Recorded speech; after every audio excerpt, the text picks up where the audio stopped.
We're going live. We're live. Hey, Hello, good evening, good people. This is a quick and a very important switch from Substack to StreamYard to talk about the state of podcasting across Africa today. An African saying, an African proverb goes, until the lion learns to tell a story, the tale of the hunt glorifies the hunter. I could not be much more in luck. I am extremely grateful that I have one of the brightest minds in the world of African podcasting joining us tonight. I believe from the great city of Houston, and alongside some other amazing African creators and podcasters whom I have. I respect them, I look at them, I look up to them because of their commitment to telling the African story in their own words, in their own way, notwithstanding the challenges. What we just faced tonight, it wasn't an earthquake. It was just a situation in which one platform did not work quite well, and another one worked much better, which is kind of like synonymous with what happens in Africa. Sometimes this route might not go. You have to try a different route. But we were very sure that we could not waste this day. We have to learn from someone who's been on the continent, who spent almost half of the year on the continent and half of the year in the United States. He has been contributing to developing new systems that enhance how we communicate ideas. And tonight, I am very lucky, I'm very fortunate that we have Mr. Ike Orizu in the house with us. That's Mr. Ike Orizu of Jamit.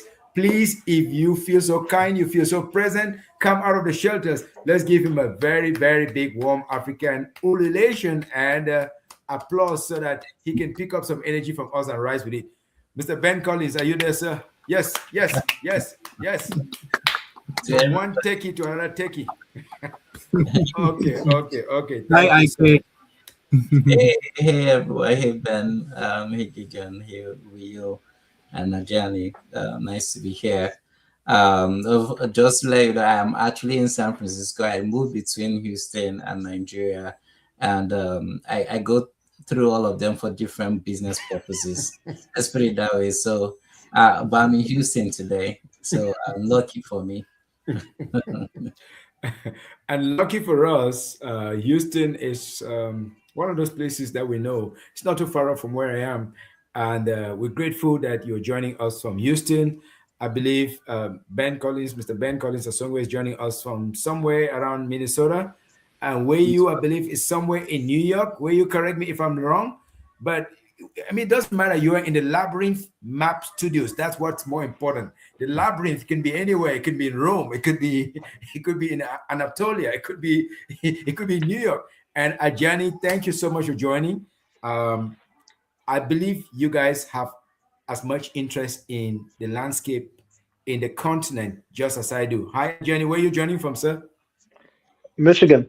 Michigan, the great state of Michigan. Okay, delighted to have you, sir. Now, I got some questions prepared for Mr. Orizu, founder of Jamit.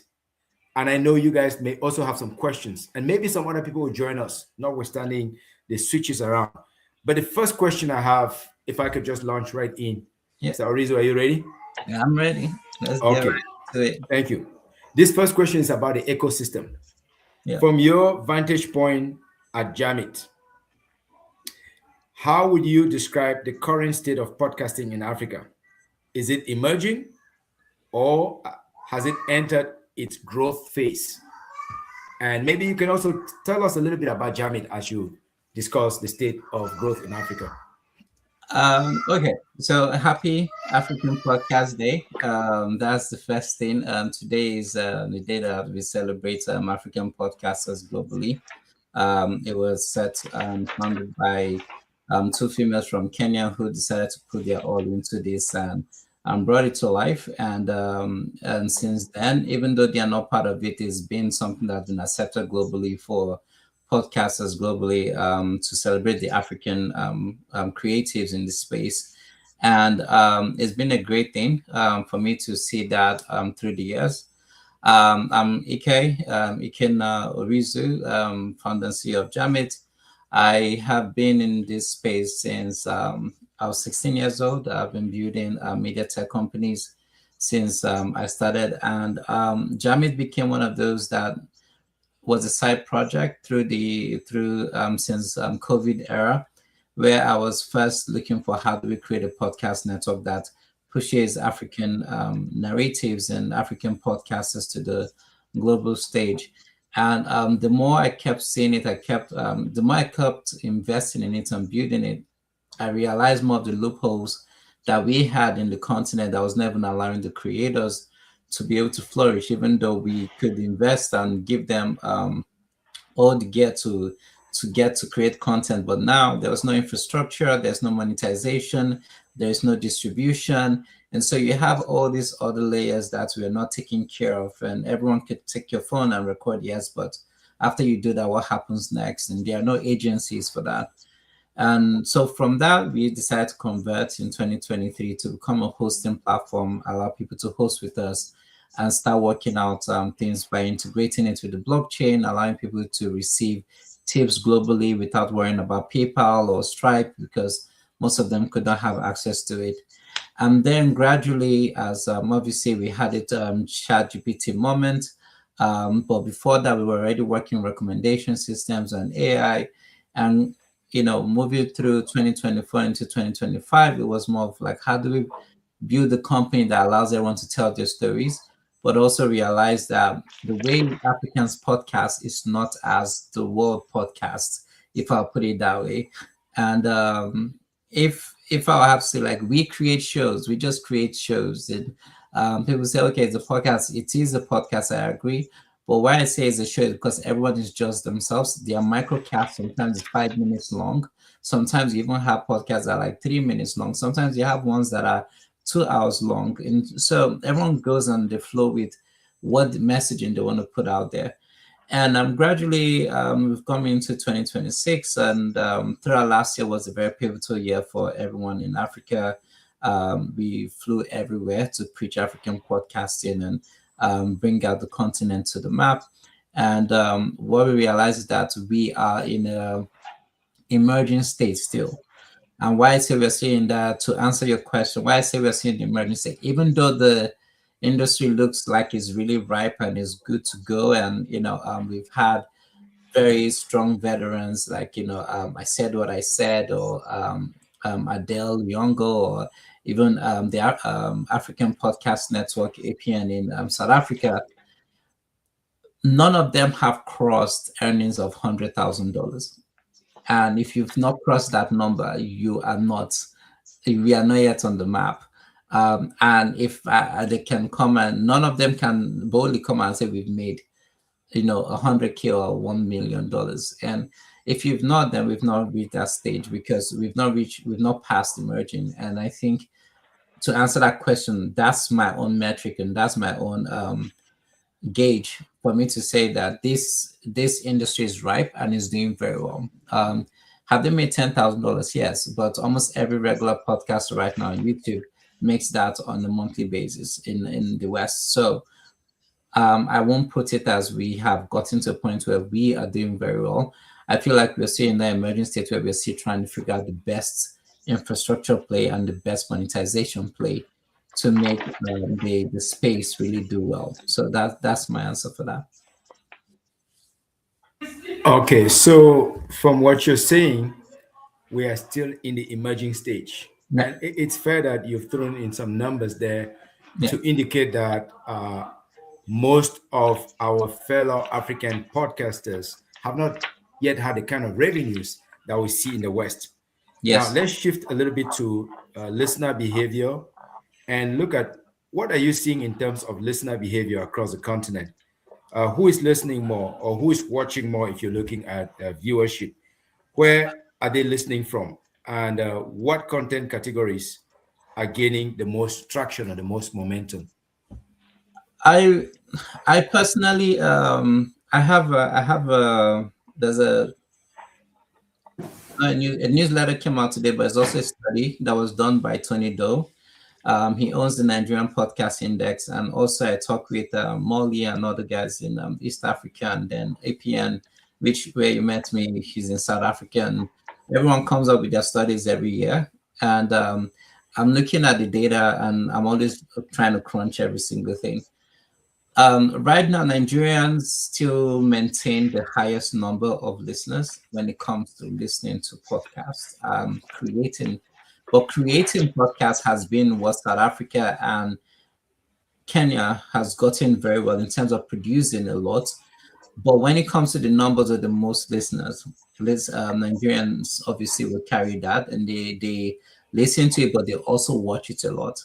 And because of how Nigeria is the most populous in the continent, so that gives them the advantage. But then the second advantage to that is the faith-based content. Nigeria is heavily, you're either Christian or Islam. They are very religious. So anything that comes out in church that, if you want to listen to 10 pastors, it's not easy to do that with podcasts. And this is why I say sometimes, is it a podcast or just a sermon that was recorded? And that's why I always say these are just shows. But if we consider them as podcasts and we put them into that category, according to what we've seen, it's been society and obviously society and culture, but also you have faith-based content, which is like primary pillars, religious podcasts, especially like Christian content. And then we have these DJ mixes where DJs talk about a song and then they play it. And so that's been Afrobeats, and then obviously the Gen Z shortcast, which I call microcast now, that is becoming a trend where it's like 5 minutes long. That they will just say something and push it out there, and that's an episode. So society and culture, which considers gossip, politics, maybe a little bit of entertainment, and then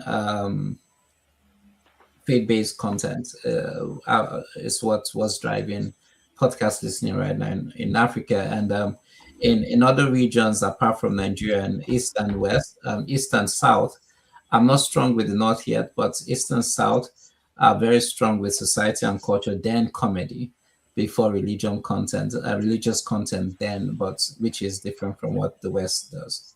Yeah. So in terms of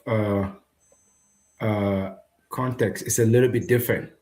Yes. But let's talk about monetization. I know you started talking about that.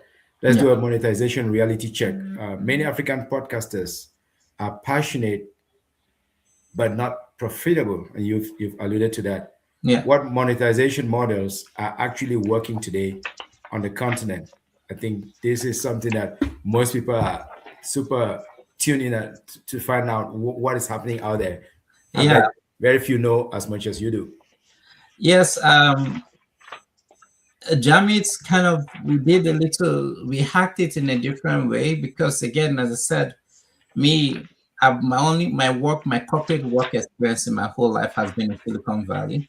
And so I've never worked outside Silicon Valley. So I started as a kid all the way till I decided to not retire, but decided to go into my own startup. And I've seen how they hack growth and how they hack trying to find money and all that. And so what we did with Jamit in the podcast network was something that I actually learned from Gimlet. And Gimlet did this licensing agreement where they will create a podcast and then license it to another company to be able to use that content. And so we did that we had 2 fiction podcasts, Story of the Gods and Stories That Touch. And Story of the Gods did get licensed by an ed tech company here in US. And we were able to make enough money out of that paid the whole, paid the guy's salary for 2 years that he was normally making. And we didn't necessarily go for advertising straight because normally everyone's looking for advertising, but the West is not advertising to Nigerians, etc., and all that. But if you have lessons to give people, schools, etc., you do that, and then you will see that they're even willing to pay just to have that content. And so we started licensing that. Which I feel licensing works. The other one was we had podcast networks who would contact our talent in our own network to create content for them. So it became more like create us a Nollywood drama series, and we would do some, Mhm. and then we'll make enough money. And it got to a point where we would do like two jobs, and we are profitable for the whole year, where we've made enough money for that whole year out Wow. of. And it's good, but then the more money you make, you start spending more, and you not hire like 30 people, and then realize you should have hired 30 people, and then you come back down. Yeah. But we kept in. We've done those deals. So we do licensing, we do collaborations, we do what we call special events. And I said there's a podcast. I said what I said was kind of like the pioneer for that in Africa, where they started their own live shows in London and Lagos, and they go to where they have the most listeners, and they would do so well and sell out tickets. And so it became a trend that the ones who had audiences were able to create their own shows or their own live shows. And we just finished our own studio campus, so it's like a very huge seven studio complex, and has a very huge event space.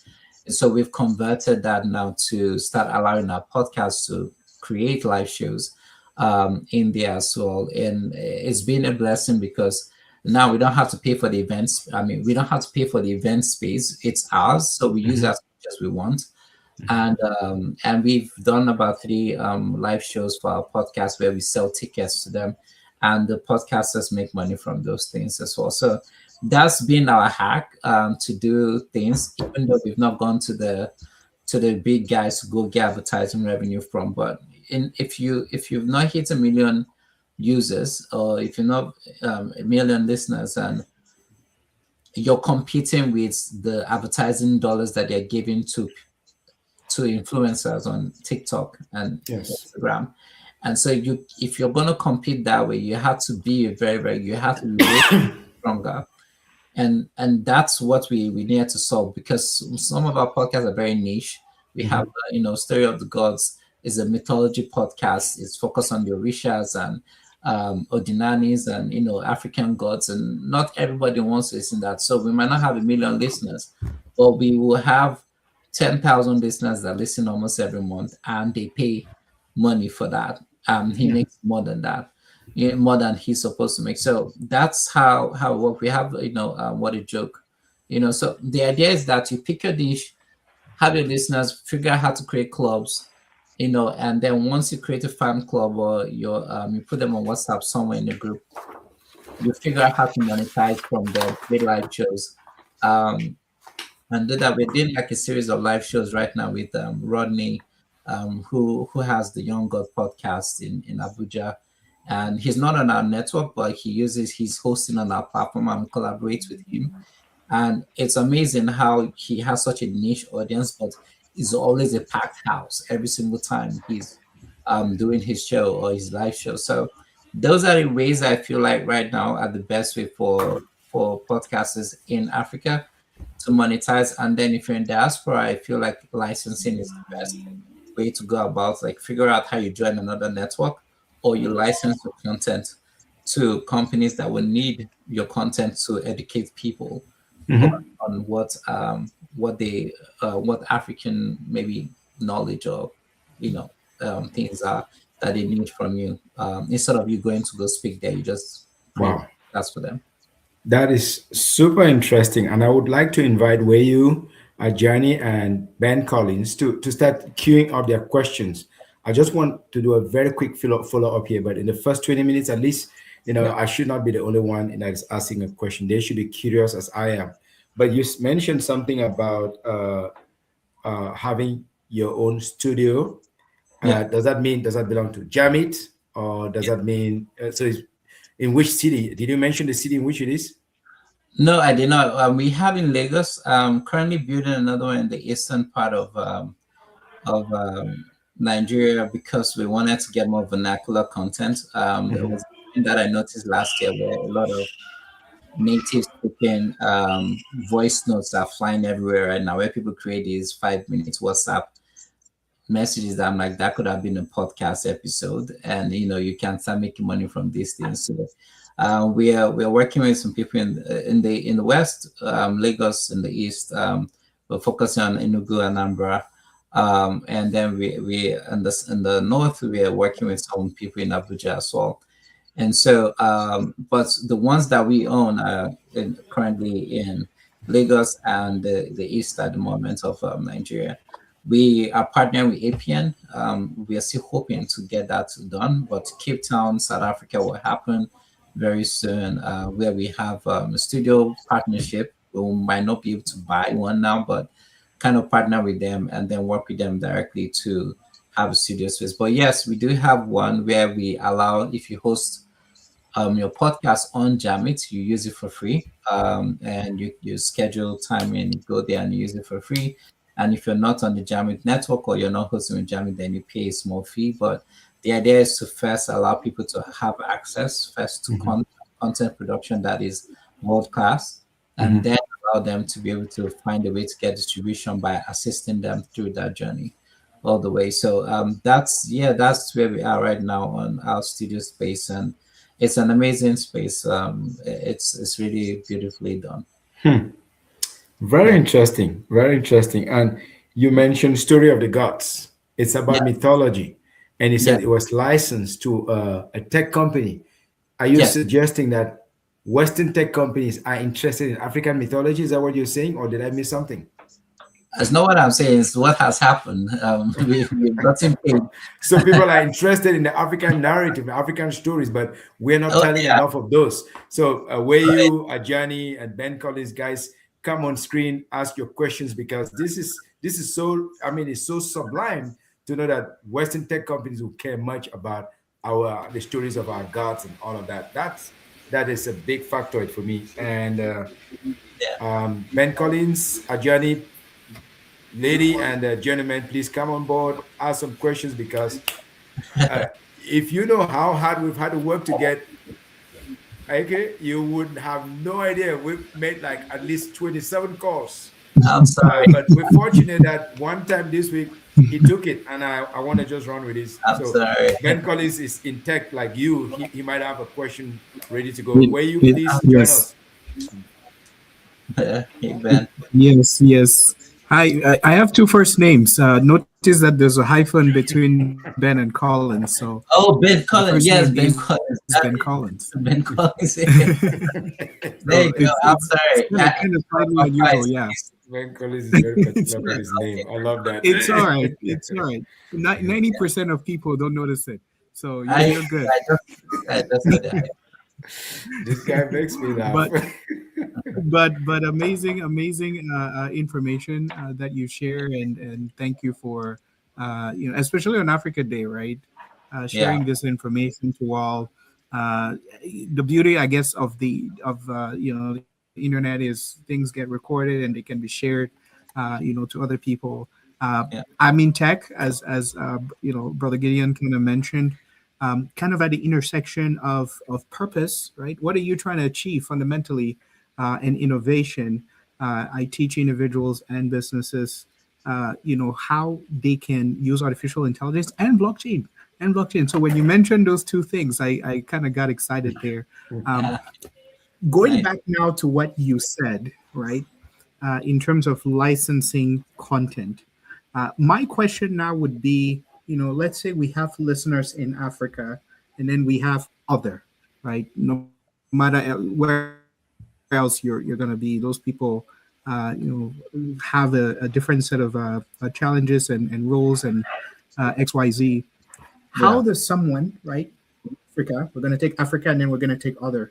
How does yeah, someone starting in Africa license their content, right? How does that conversation go? How do they, I guess, scope to find? Is there a marketplace, right, yeah. for the African people? And then now this is other. How do people who are, let me say, here in the United States, how do you license your content? Because I think in terms of contents, we all have an abundance of content. Yes. So Yeah. walk us through kind of that. Africa, every time I pitch to investors, this past few months that we've been raising, I've made it clear, abundantly clear, that Africa is a continent with the richest amount of oral tradition that has not Indeed.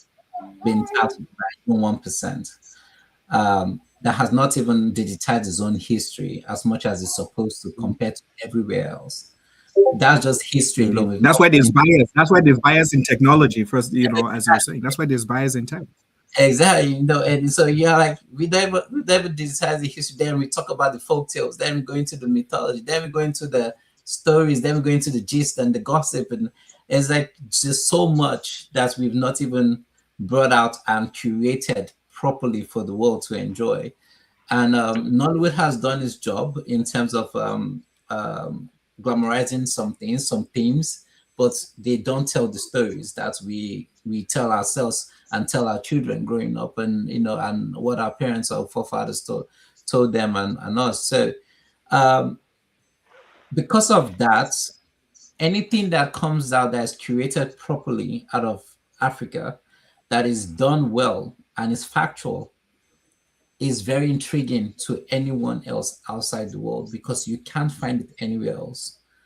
You understand? And so because of that, the value jumps up instantly versus if you tell the same story about a Greek god right now, you tell the same story about George Washington or Hamilton, or you just go the list. You're like, we know this, we know this, we know that. We can Google this and find out, but you can literally go and Google maybe even the story of an Abacha. You can, if someone does a true crime series right now on Abacha, that person is going to sell.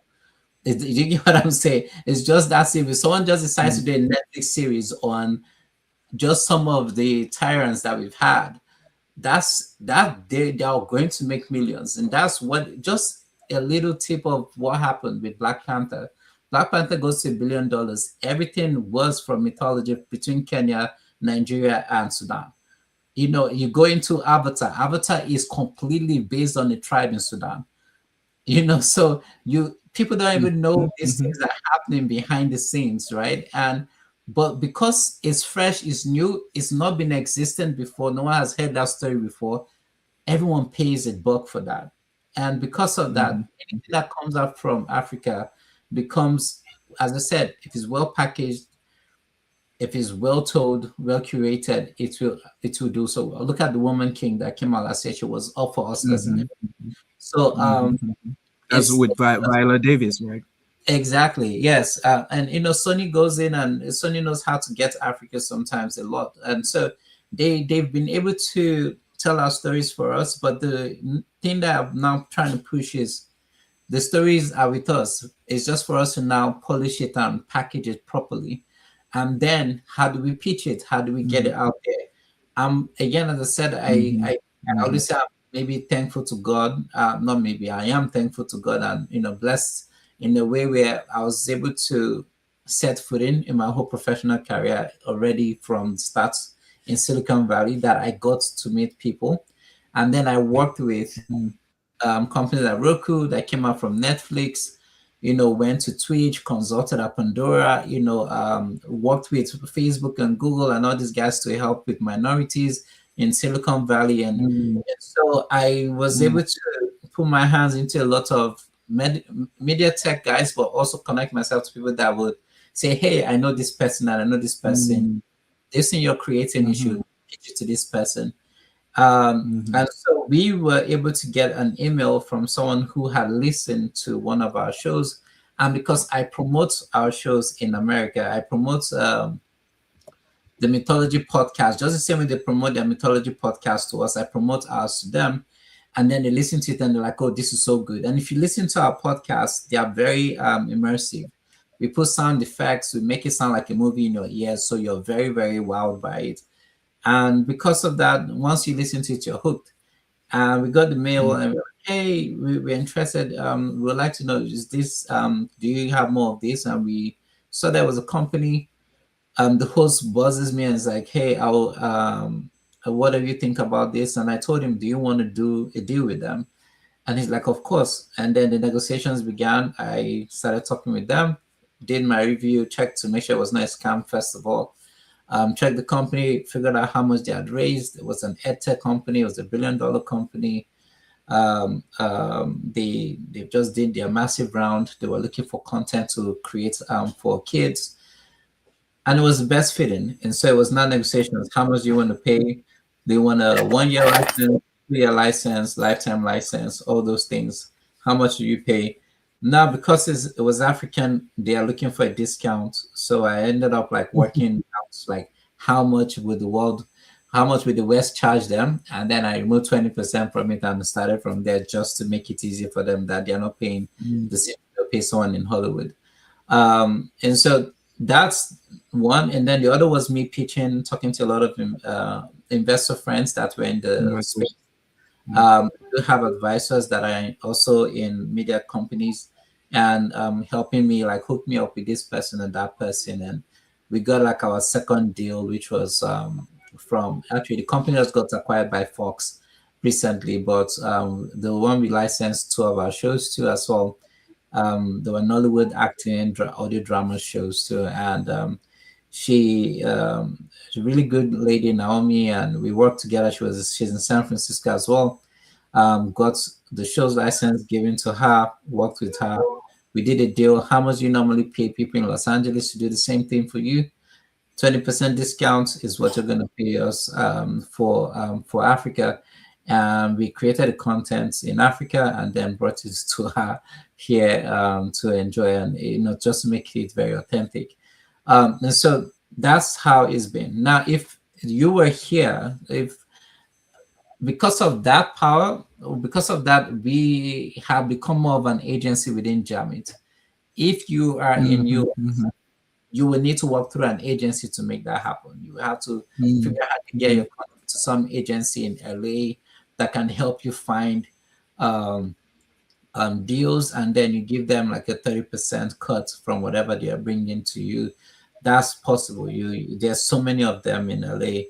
In fact, now some of them are creeping up in New York as well. So you can partner with them, and then their podcast networks, they're the likes of them, they're everywhere.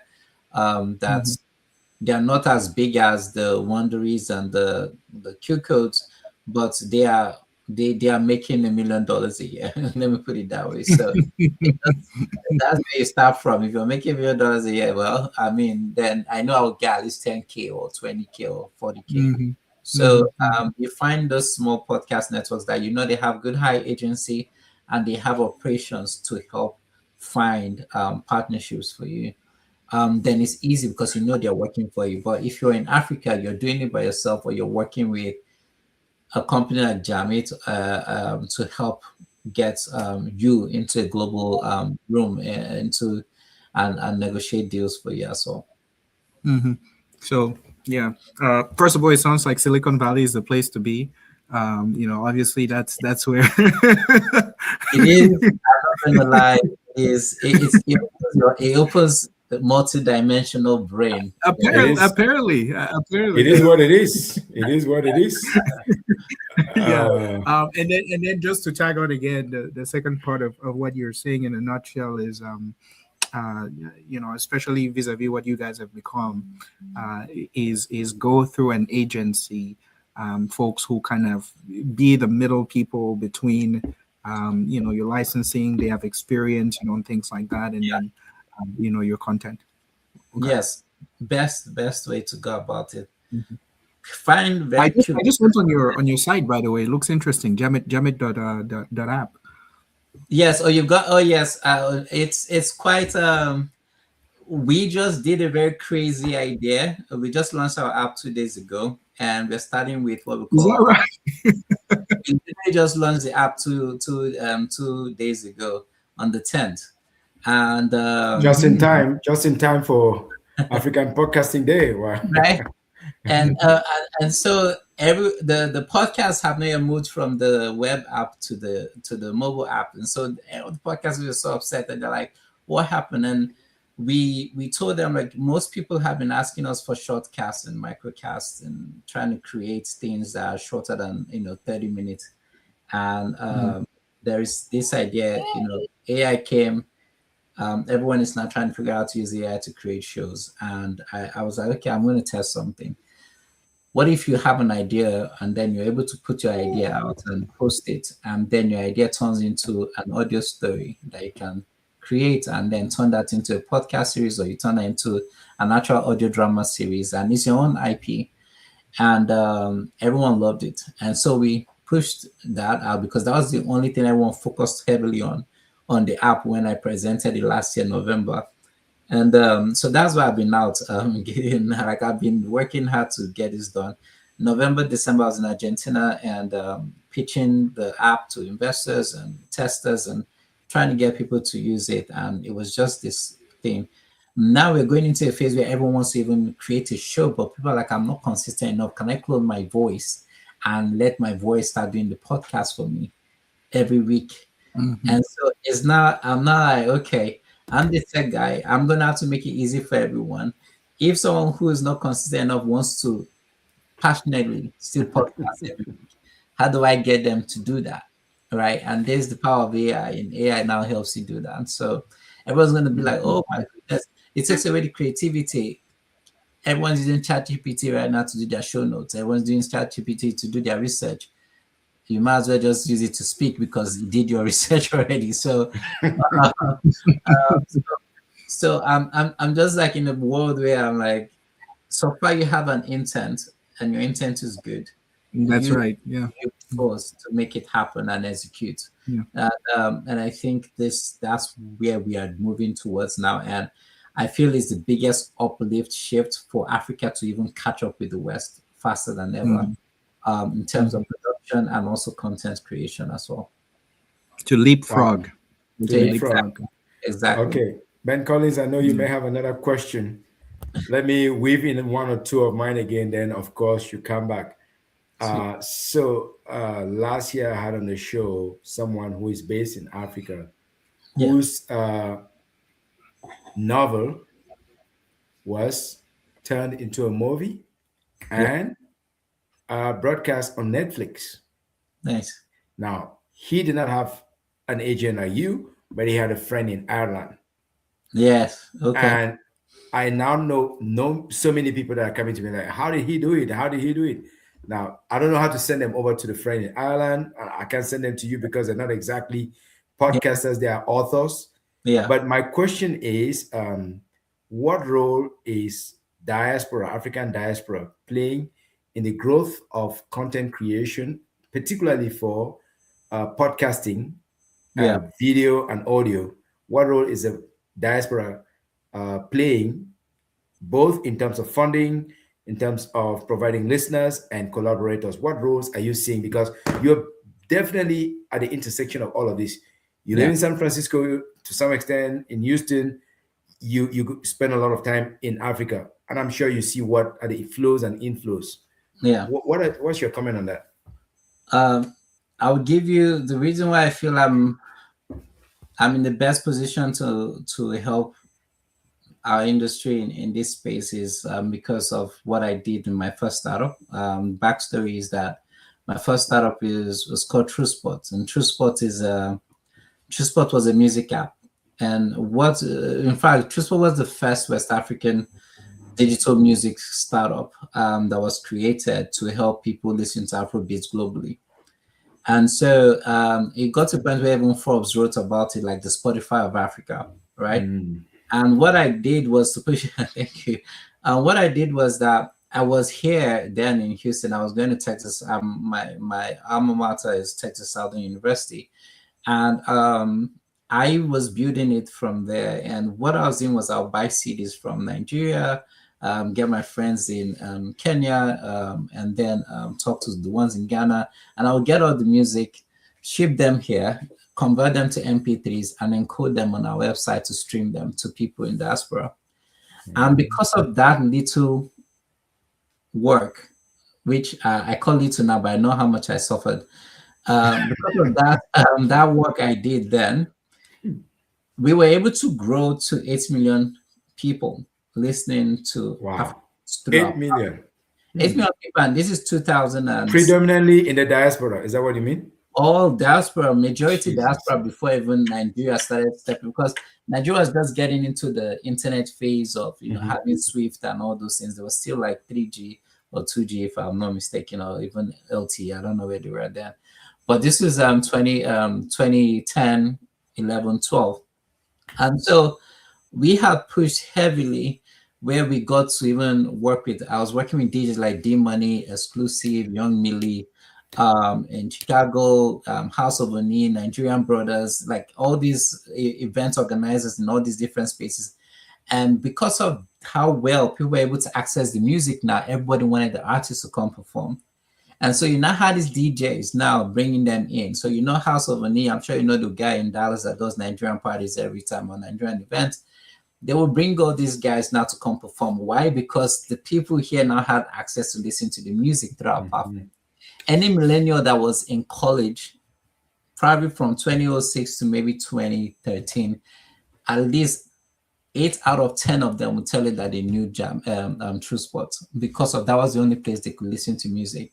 And so you had other blogs that came out, which was like Not Just Okay, and other guys that started bringing out Nigerian music. But the point I'm trying to make is that diaspora now make Afrobeats now cool, because you now see Davido and West Wizkid and Burner all coming here to perform. All of a sudden, the ones in Nigeria are like, wait, all these guys are not performing in America. That means that we should, carry them on our heads too. And there's this herd mentality that we have back home, and so they follow. And then, unfortunately, it's not a good thing to me. I don't think crowd mentality is a good thing, but hey, it works. And so the moment you see them perform here, they go back home and then they get kind of elevated, and the music now became more important than ever, because we were homesick and we needed to listen to our music. So we are enjoying our music here and now putting Afro beats up on the stage. Two-Face does African Queen and Fat Girls, and you have all these other fellas now gets popular in Jay-Z songs. And now Africans that were in Africa that were listening to Jay-Z and putting Jay-Z in their head are like, no, I want to listen to the Burna Boy too, and I want to now listen to fella too. And so Afrobeats now started growing. And so I feel diaspora has the bigger power to influence what's happening locally by them telling the people back home like what they're listening to. And so that's the same thing that's going to happen here, where I feel like in the podcast space, I sincerely feel like the reason why the podcast industry has not done very strongly back home is because we don't have enough African podcasters outside in diaspora that are in the top maybe 100 podcasters in the space. If you had 1-2 Africans or 3 Africans in the top 100 podcasters in America, you will see the ripple effect that will just happen. It will just be catastrophic in a way where not catastrophic. It will just be in a way where every single person now in Africa will want to create, but they will not create in the level of that top. Now if you listen to when people produce music in Africa, is already world class, even though they're doing it from their rooms.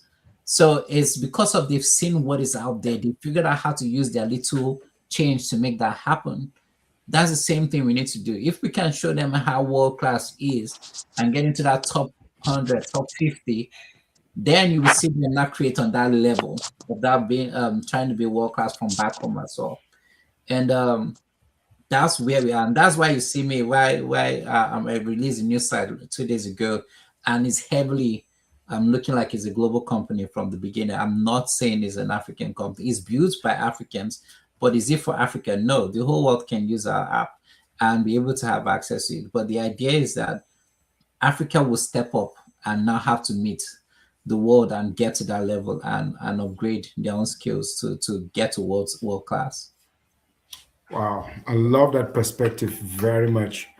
Where you and Ajani, I think they step out and step back in.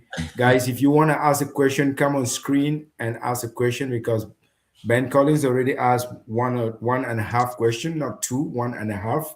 I bet he's reserving his other 1.5 questions for later. So where you, if you can come on screen, Ajani, if you can come on screen, please ask your question. Otherwise, I am going to fire on with the next one, which talks about, okay. Ajani, are you ready to come on screen, sir? Yeah, I'm actually driving, so I can't, but you can hear me. But yeah, well, thank you so much, brother, for putting this up. And Arizo, it's really good to hear about these things you're doing. I'm mighty impressed. Thank So you. me, I'm not a I'm just wanting to start into podcasting, right? And I hear things about licensing content. I hear things about using your space in Lagos or in Anambra or Enugu. Yeah. Um, Now, I am in the diaspora. I have a group of young people uh, who I would love to pay to make content, like real everyday stories Yeah. across Nigeria. Now, if you were to be my agent, for example, how would what would be steps or what would be advice that, oh, this idea, if I pitch this idea, it is likely to get, I guess, licensed somewhere because it's unique or it's a tiny niche or something like that. Like, I don't even know where to start from. I don't do music. Okay, I don't do, but I'm interested in understanding people's everyday experiences across the nation. And so, what would be your one, two, three? Just do this first, um, and then you can take it up from there. Absolutely. What you said is exactly why Jamit even got started, because I felt there was not enough stories that were being pushed out. And I decided to invest with one of my best friends. And I told him, I was like, let's start this podcast network, and I will invest, I will send you money, help me get the people to create stories, record them, in the studio and all that. And I'll send money to him. And that's how Jamit even got started. Um, and so what you're saying is the same thing. What you want to do is build a podcast network, and you want to get people to tell the stories of what's happening on ground locally, um, in vernacular if possible, or as localized as possible, and have the authentic feel of home. It's very possible. The only thing I always say is that you have two choices. You can do it and it's just randomly produced and it's just anyhow created, or it's curated in a way where it's an experience to listen to it. And if you are able to work with a company that can do that for you, sometimes it's worth paying that price to make it have an experience that no matter what year anyone listens to it is evergreen and is always going to sound good. Um, and that's what you want to do. And so the investment you're putting in is that you find an agency or a network. There are very few of them. I don't even think we're up to 20 in Nigeria, specifically that are top notch. If I could count, I'm sorry if I'm wrong. I don't know this number statistically, but from the names that I know and from our own analysis when we're checking in on other guys and knowing what everyone has done, I don't count up to 20 networks. So there are a few of them. And then there are a few that don't even allow people coming. They select the people they want. And then there's some that will say, hey, we have open doors. What do you have as a story? Does it make sense? Let's see what we can do or what we can build together. So that's where I would say you should go with. Like, find one that you really like, listen to their content, understand how they tell their stories, because you want to know if they're going to be a good fit for you or not. And if you like their production and what you've listened to them from them captivated you or engaged you, then you work with them. If you don't like it, or if it's too loud, or you feel like, oh, they're popular, it might not be what works. You might just want to go with what will make you get the idea in your head to come to reality, to life in the way that you want it to be. So um, investing in your own podcast network is good, but I would advise that if you do that, you have to be on ground. That's why I had to end up quitting my job last year, leave, and going full time into Jamit to go be on ground and know what was going on, and put my feet in. But if you are not doing that, then work with a company that's on ground, that's helping do that, and you partner with them. Whatever profits are made, they know that they won't make money if you don't make money. So they will do whatever it takes to make sure the best comes out from that content and push that content out as much as they can to get it to profitability or to get it to monetize. And then they know they'll pay themselves or show you records that, hey, we paid ourselves with the money we made from this.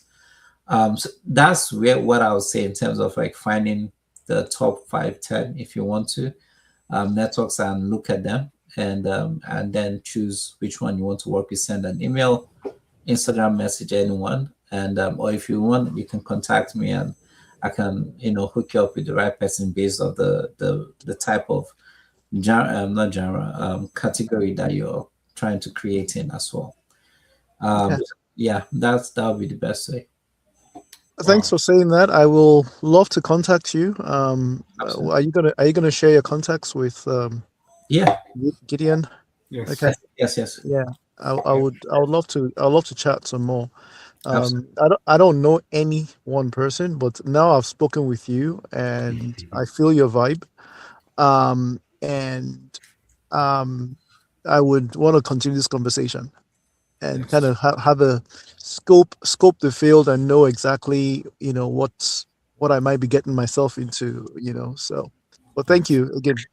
Yes. Absolutely. Thank you. Thank you. Thank you for that question, Ajani. That's a very thoughtful question.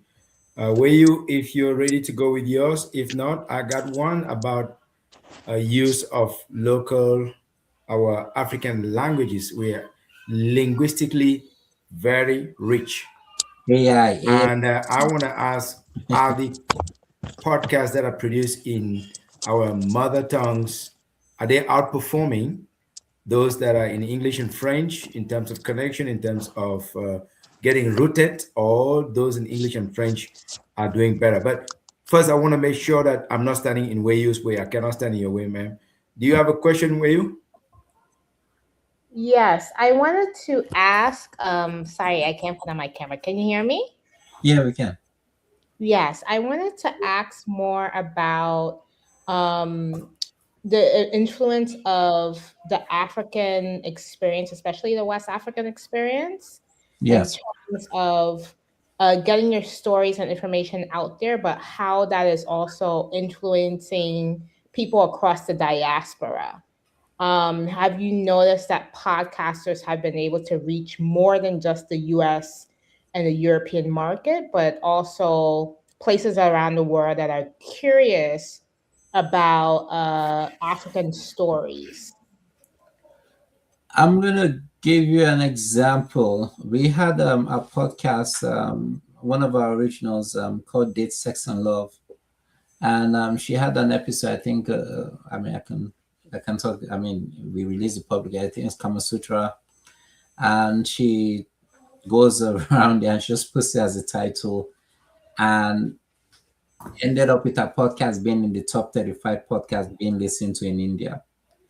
And just blew up in India. Like it was not India that became our first, our major country listening to content from Jamit.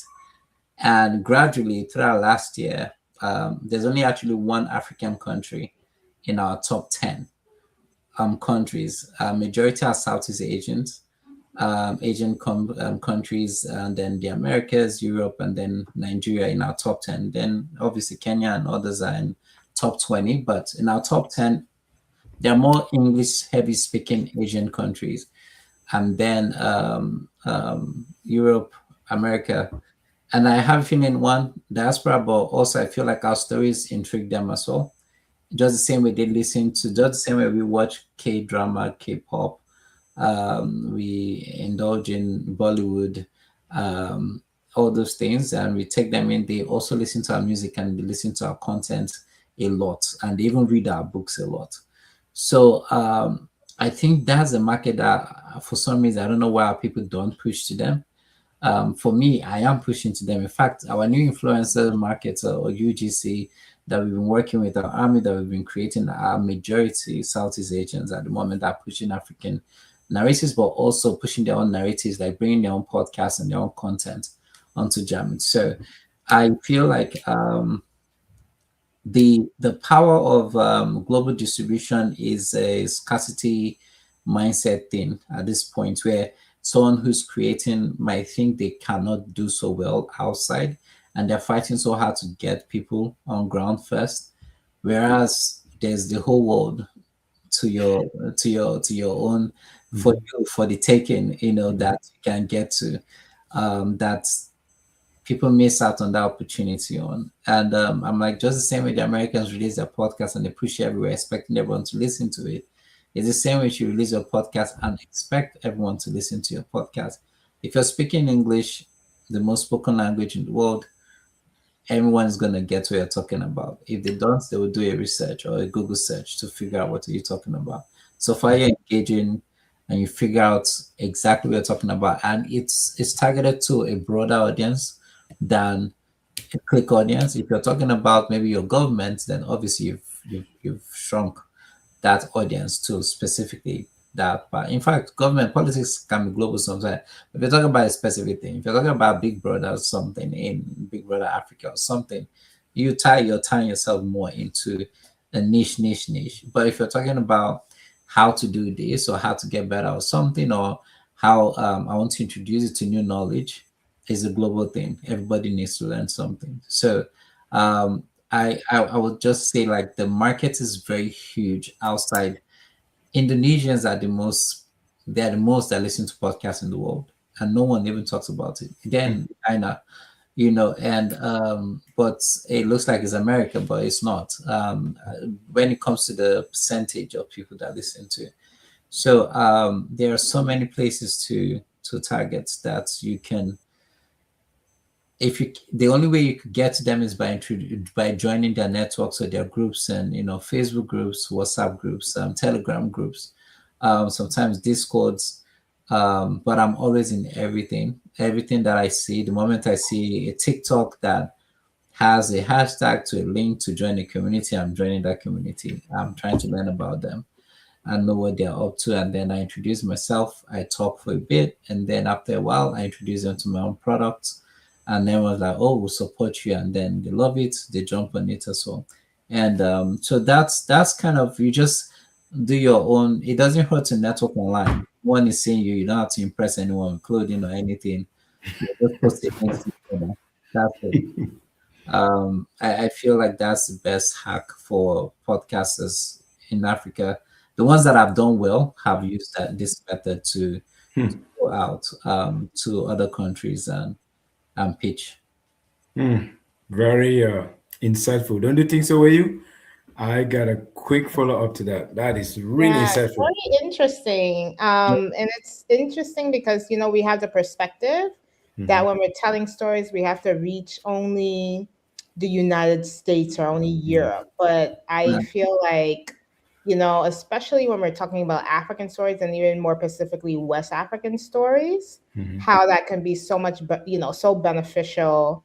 yeah, Yes. My family's from the Caribbean. I also have family in Latin America. And so having that perspective is very powerful, and also Absolutely. building collaborations with podcasters that are outside of the yeah, Yes. United States and outside of Europe is very important too.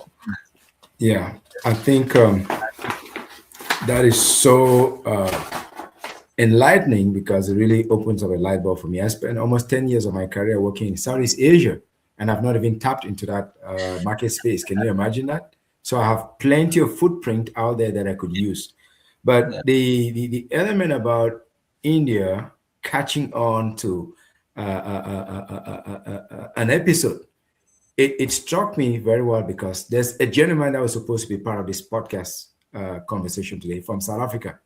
I yeah, met him 2 weeks ago when I was in South Africa in Joburg and Cape Town, and yeah. he signed up to join our network, and he's so passionate. But he said to me, "I've been chasing a guest out of India for so long. He has finally agreed to come on today.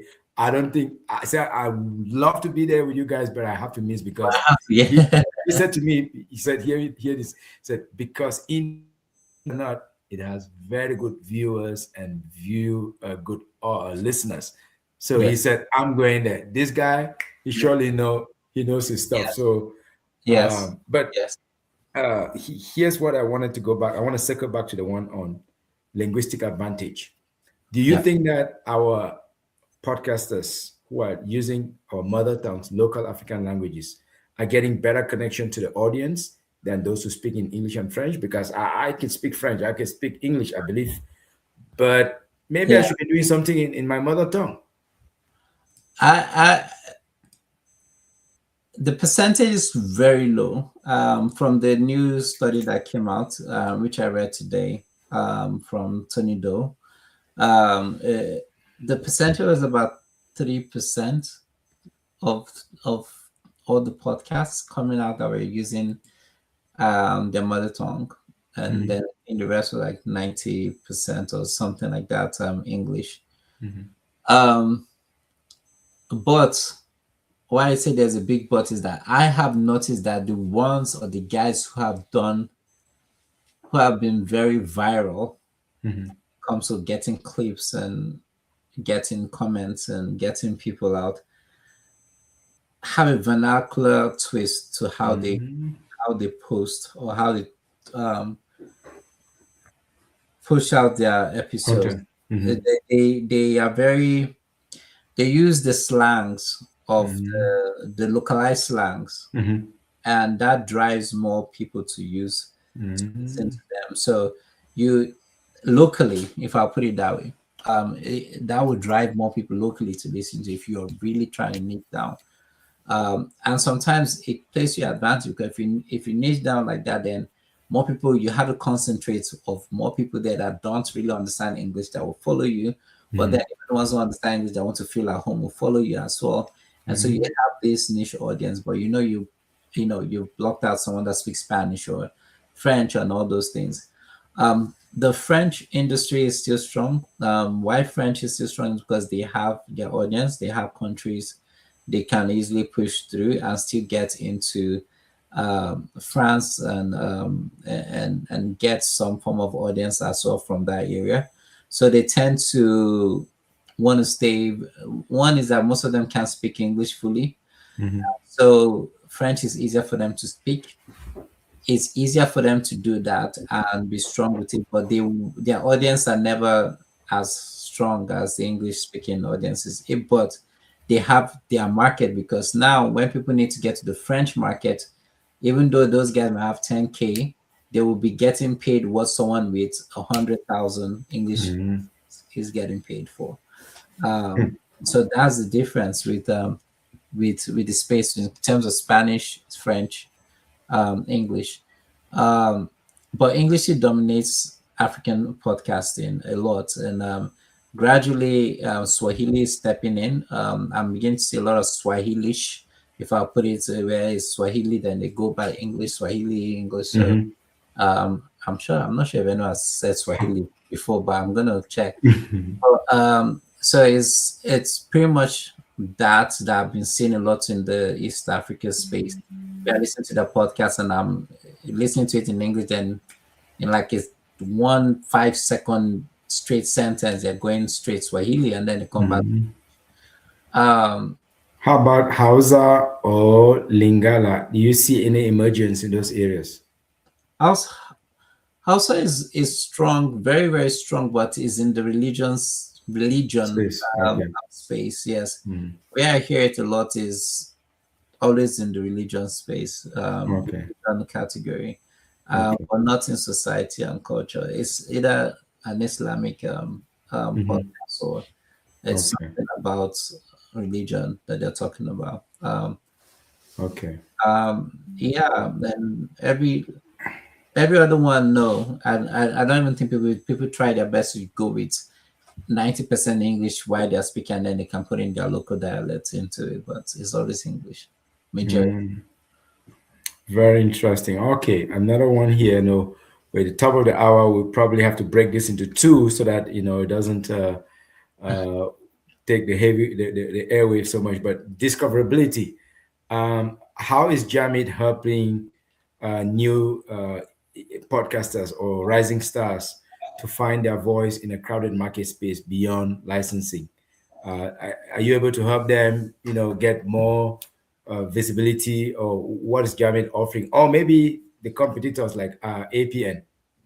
APN is not APN is a podcast network. They do offer discovery through their shows. They do live shows at movie theaters and places in Joburg.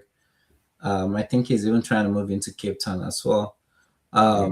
In fact, last week, when I was there, I thought he was operating out of Cape Town. I was like, I'm coming to Cape Town. It's like, no. He's It's in Joburg. Yes, how yes. did I do it? And I'd spent almost a week in Joburg. But anyway, I'm sorry for Oh interrupting. man. Oh, sorry. Bummer. But he's in. Yes, he is in Joburg, and but I would say what I would say. I'm trying to figure out how to when it comes to Discoverability. but no when I'm trying to figure out Okay. apart from live shows when it comes to that I don't think there's any major shifts yet that anyone has innovated on except Okay.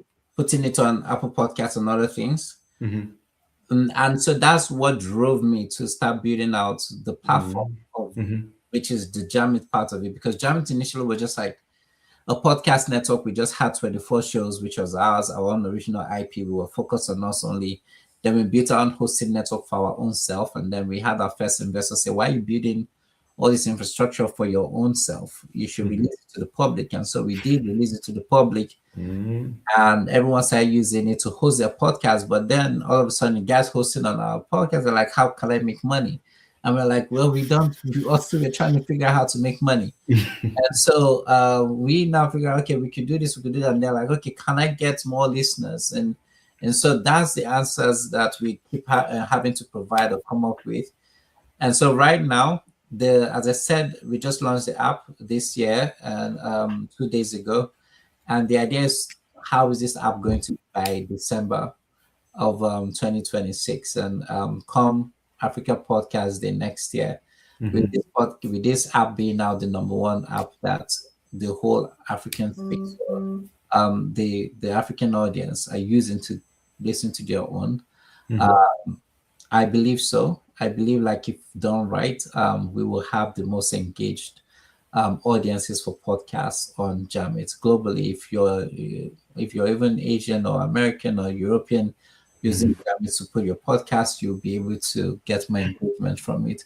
So the way we're building it, and we truly believe like we've gotten into a world of stimulation where everybody wants to be stimulated, but everybody still wants to gain at the same time. Like before is that you don't care about gaining, you just want to be stimulated to get your mind off things. But now everyone wants to get stimulated but still want to gain something. Again, it's like but AI is one that's causing this. TikTok has made it worse. Shorter listening spans have occurred. So we have to figure out how do you engage someone by the second for every single second that happens in the podcast. And Wow. We have to figure that out within Jamit's ecosystem and the platform. And that distribution will happen. I know a lot of people have complained about being discovered on other platforms. The other platforms are not focused on them, unfortunately. And for us, we believe that we want to focus on people who they feel their stories have not been heard or their voices have not been heard. And that's where we are going to be focusing on, to grab those people and bring them to the forefront at the end. Yeah. Wow. Okay, I have to respect your time. I have to respect, these incredible gems that you've been dropping and dropping and dropping. Now you talk about dropping every minute, stimulation and acquisition. I think that's what I'm seeing. That's what I've been having. Now, let me end on this one, which is what separates African podcasters who last beyond 50 episodes from those who fade after 10. Consistency and believing in oneself. I think that's what separates them.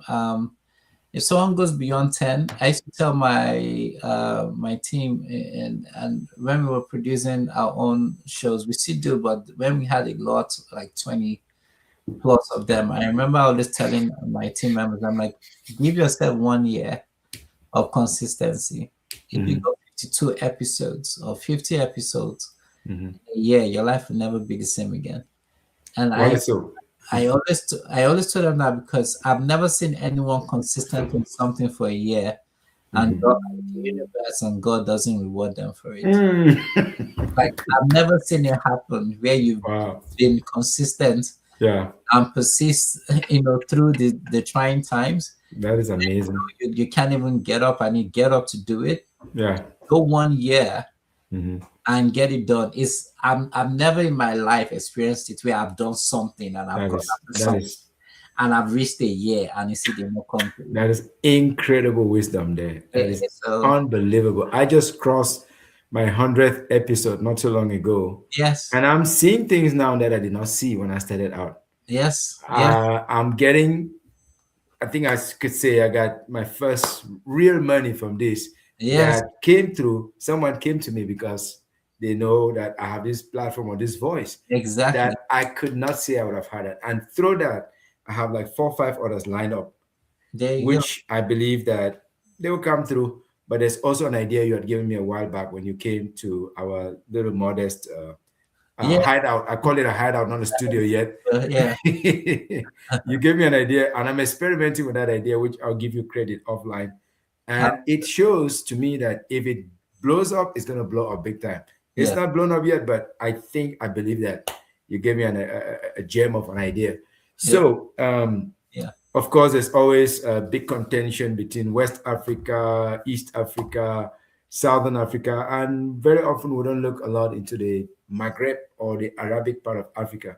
yeah. So if you were to, put a couple of bets here and there, where are you Yeah. going to place your bets in the next 5 years? Who is going to blow up more and why? Does it have to be Africa only or in No, no, Africa? it could even be beyond. So you can start from beyond, but then also because we are also biased, you can also say if I have to place it a bet in Africa, I'm gonna try this region or that region or that region, or maybe if country, if you don't mind. The African region is probably going to be the biggest fresh new talent that the world has never seen before within the next 10 years, from all sectors, because of just how we grind with the little that we have and what we create that people spend millions to make that we do less than a cent to do that. And so that's going to happen. There's going to be a boom on that. Okay. The thing that I want to say in terms of in the content industry, the podcast industry is going to completely be reversed. I sincerely feel like it's going to come from the West into Africa and then Africa back out. And it's going to be that thing that happened with music, where there was a time where all the R&B stars were coming into Africa, Westlife and all these guys, they were coming, and then all of a sudden Africans were like, wait, this sounds like what we normally do, and then they made their own decisions and then exported it out. And so I sincerely feel like, and now with the way K-drama is coming in, with the way Bollywood is coming in, Nollywood has stepped up a lot. You see what they're doing now on YouTube. I mean, right now we don't even need Netflix anymore. Just go on YouTube and there's a Nigerian movie or South African shorts or something to watch now. So that's already happening. On the podcast space, I think the storytellers are creating for other global companies at the moment. I sincerely feel like if they pull back, not that I say they shouldn't work with the global companies, but I feel like if they sit down and decide to make it for themselves, Yes.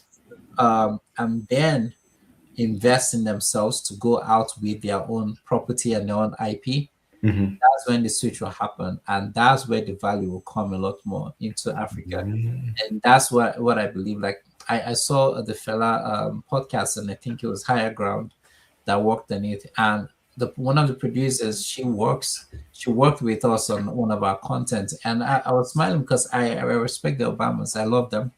And I was like, this thing could have been easily done even by the children of fella in Nigeria, you get what I'm saying? So it's that kind of thing where the opportunity is there. It's just us, doing it ourselves. If not, we will have to give it to the people who are respecting our culture, like Higher Ground, that's doing the job and making it happen. But if it's going to be that, so be it. Then let our content be created properly and pushed out. But if we put our minds to it, then we will have the biggest advantage in the world than any other, because we don't have recycled content. We'll be creating new content. and until we are done with our content, then we can recycle, which can take us almost a century to make that happen. So yes, I think Africa has the most to give, and then I'll probably say Asia next. Asia is another untapped market that I feel has the strongest to come after Africa. But because Asia has already have had systems in place, and they already have companies like the Sonys and Tencents that are working over there. They kind of secluded, not secluded, they kind of keep it to themselves. But for a global entrance, K drama has come in. Malaysian will soon come out. Singaporean.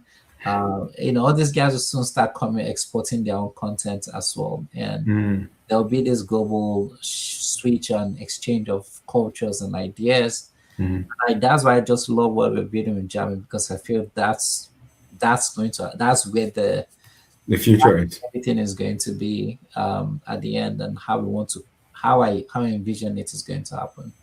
I hope it does. So yeah, That's so cool. That's so cool. Africa is increasingly trading with Caribbean. yes, Africa is increasingly trading with Asia. They call it South-South bridges. yes, Do you see? This is really the last. Do you yeah, see an opportunity whereby maybe if it's 10 cents in Asia, or maybe you have Alibaba, yeah. and even given the flow of Chinese companies into Africa, do you see anything that could suggest that Chinese companies in tech who are favorable to podcasting and broadcasting and sharing of stories, that they could easily move into Africa like they move heavily into South Africa, and by so doing, maybe give a new impetus or new systems or new structures for Africans to tell their stories to audiences outside of the West, because it's always been the West. But now I see Africa is beginning to shift. I'm Yeah. sick a little bit tired of the West. I'm looking to the Caribbean. I'm looking to Asia. Yeah. Whenever whenever I say Africa, for some reason, I don't know why, and it's never my parents that taught me this, but for some reason, when I say Africa, I'm already including the Caribbeans to me, even Okay, though they are okay. Americas. Okay. I just, for some reason, when I just go there, it's like, that's Africa. There's no need for me to even think Okay. about it. Okay. So Okay. anytime I'm saying Africa, I kind of just subconsciously Assume that they are part of it. Okay. go into it, but I know sometimes they don't even want to accept they're Africans, but Yeah, um, but a good number of them, they are very proud of their African heritage and their African yes, connection. Not yes, all, though. Not all. I know, but yeah, I do know that too. And so that's how I see it. But they they are very strong. They're very cultured, which I love very much. They, in fact, they have very strong podcast organizations there. Mhm. There's a lady, I can't remember her name now, but she does a fine job with them. I think she's actually in New York now. But Africa exporting to and collaborating with Caribbeans and Asians is the best thing that can happen to us at the moment. I think I love America. I love the West, but we need to collaborate. It's one of those things where it's like, you've tasted here, you've tasted there, you know what you got. Try other things and see which one you like the best. Yes. I think we've not tried other partners yet. You cannot compare one thing. You can only compare two things. Exactly. So it's like, let's figure out Asia. If Asia is interested in us, we should be interested in them and see Absolutely. how we can collaborate with them as well. And culturally speaking, I think they're closer to us. And historically speaking, they got a lot more similar to us in terms of development Yeah. systems. They got more to benefit, and Africa also has a lot to benefit. And Yeah. that's already getting proven Yes. through the collaborations. But, I am entirely grateful, not just me, all those who are part of the Afropolitan Casters Network. They're grateful. And yes, as Story Warrior, who is a pioneer of that growing network of over 40 young podcasters. Some are academics, some are, Nice. they're Nice. journalists, they're from all walks of life.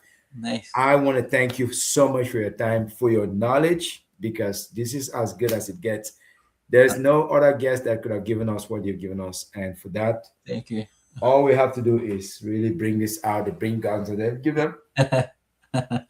Okay, I don't want to blow up the ceiling. Thank you so much, Mr. Orizo, for what you're putting out there. on this Absolutely. African Podcasting Day. I'm Thank you humbled. again. I'm humbled. I am going to pause recording here and just hang in a few minutes, let Okay. it render so that we can at least know that we can potentially use this some other time. Okay. Absolutely. Nice. Thank you so much. Thank you so much. Amazing, amazing, amazing. This was unbelievable.